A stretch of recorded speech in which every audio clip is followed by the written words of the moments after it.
po yung mata niya.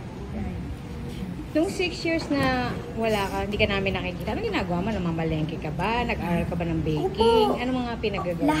Lahat po. Lahat ng pwede kong matutunan.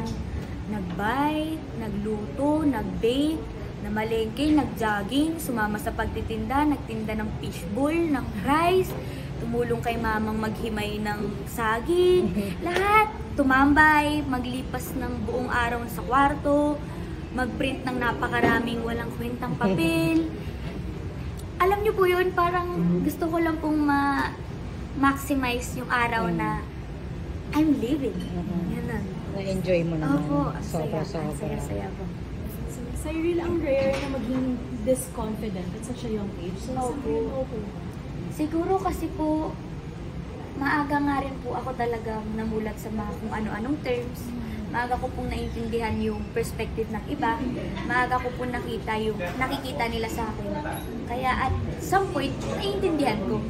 At some point, parang kung paano po nila ako makita, ganun ko na lang din tingnan yung sarili ko. Kasi sobrang aga ko nga pong nag-mature. Siguro kung hindi naman ako ganun ka-mature noon, hindi ko naman po yun ipapapasok sa utak ko. Hindi ko po siya pakikinggan.